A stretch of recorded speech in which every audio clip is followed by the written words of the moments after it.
हमेशा एक अंकल जी होते हैं जो कोने में बैठ जाते हैं और अपना छोटा सा दरबार लगाते हैं कि नहीं। जो भी बोर हो रहा होता है वो कहता है कि भाई सुनूं मैं अंकल जी क्या कह रहे हैं, और अंकल जी सबको अपना ज्ञान देते रहते हैं कि कोई ऐसा राजनीतिक दल सरकार बनाएगा जिसमें एक्सरे लेके आपके घर के अंदर घुसकर आपके गहने निकाल के किसी और को दे देगा। मान लो किसी चाय के दुकान में या किसी शादी में किसी ज्ञान देने वाले अंकल ने ऐसी बात कह दी हो तो आप क्या कहते? घर में शादी होती है, हर परिवार में ऐसा होता है, शादी होती है तो शादी के समय आपने देखा होगा, मैंने बहुत बार देखा है कि हमेशा एक अंकल जी होते हैं जो कोने में बैठ जाते हैं और अपना छोटा सा दरबार लगाते हैं कि नहीं, होते हैं ना। जो भी बोर हो रहा होता है वो कहता है कि भाई सुनूं मैं अंकल जी क्या कह रहे हैं, जाके सुनते हैं कि अंकल जी क्या कह रहे हैं, आज कुछ ना कुछ नया तो लाएंगे। और अंकल जी सबको अपना ज्ञान देते रहते हैं कि नहीं, है ना।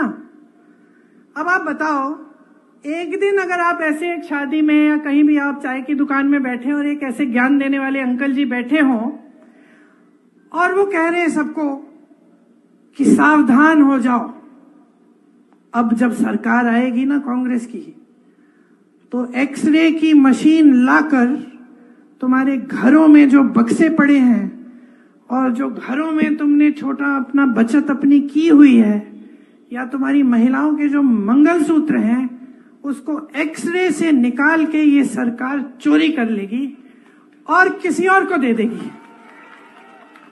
हंस रहे हो ना। मान लो किसी चाय के दुकान में या किसी शादी में किसी ज्ञान देने वाले अंकल ने ऐसी बात कह दी हो तो आप क्या कहते? आप कहते कि भाई आज तो अंकल ने बहुत बड़ी बात कर ली, खूब गहरी साजिश निकाल दी। हंसते ना, हंसते कि नहीं हंसते? आप कहते हैं कि क्या बकवास कर रहे हैं यार अंकल, कुछ नया सोचो।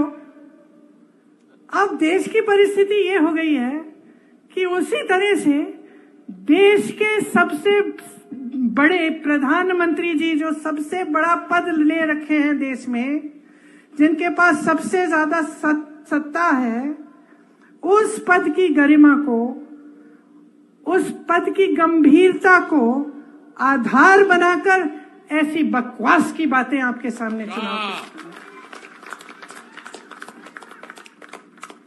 तो वो सोच रहे हैं क्योंकि प्रधानमंत्री हैं, क्योंकि पद है, क्योंकि पद की गंभीरता है, वो सोच रहे हैं कि मैं ऐसे ही फिजूल की बातें करूंगा और पब्लिक सोचेगी कि ये सच है। ये सच हो सकता है? आप सोचिए, ये सच हो सकता है कि कोई ऐसा राजनीतिक दल सरकार बनाएगा जिसमें एक्सरे लेके आपके घर के अंदर घुसकर आपके गहने निकाल के किसी और को दे देगा? ये सच हो सकता है? अरे क्या इनको समस्या हो गई है हमारे न्याय पत्र से? क्या समस्या हो गई है? हम न्याय कह रहे हैं इसलिए, हम न्याय दिलवाएंगे इसलिए। अब घिसी पिटी खबरें नहीं, देखिए बेहतरीन presentation, high quality informative graphics, more knowledge, सरल और आसान भाषा में सिर्फ 1 मिनट में।